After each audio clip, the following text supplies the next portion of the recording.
Now the next couple of examples involving division of complex numbers will have an I in the denominator of a fraction to start off with. Now you know that I is defined to be the square root of -1. And you recall a while back that when we talked about division of radicals, that we said we never wanted to leave a radical in the denominator of a fraction. So in a similar way, we never want to leave an I in the denominator of a fraction either. So let's see how we might proceed with this particular example. And what I'm going to do is to first rewrite it as two separate terms. I'm going to write it as 2 over 3i, then minus 8i divided by 3i. And so we'll keep the first term the same for a moment. So 2 divided by 3i. And in the second term, you can see we'll simplify to simply 8/3. Now, to rewrite the first term so that the I does not appear in the denominator, all we simply need to do is to multiply the numerator and denominator then by I. And we'll simply carry down the second term again.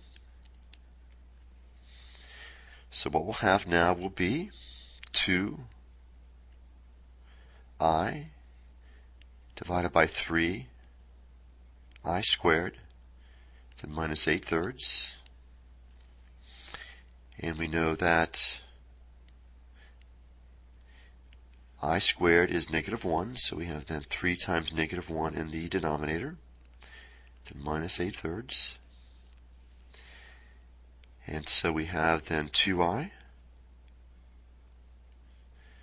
divided by -3 minus 8/3.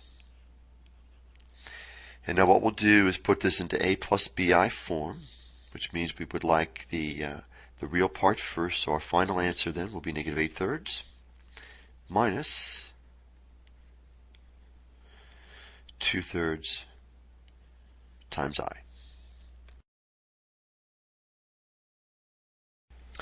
Now for our next example, we have 2 minus 8i all divided by 3 plus 3i. Now you might remember from a while back that if you were to take a complex number and multiply it by its conjugate, that the product yields a real number.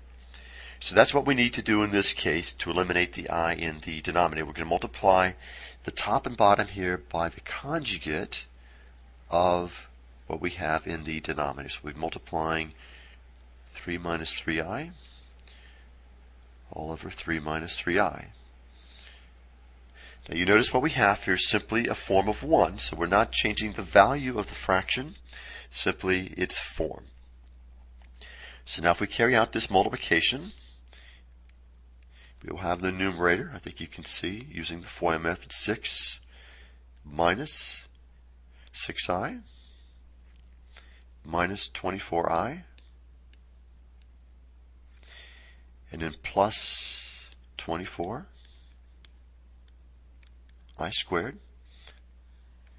This is all divided by 9 minus 9i squared. So let's come down to the next line. If we combine terms a bit on the top, then we will have 6 minus 30i.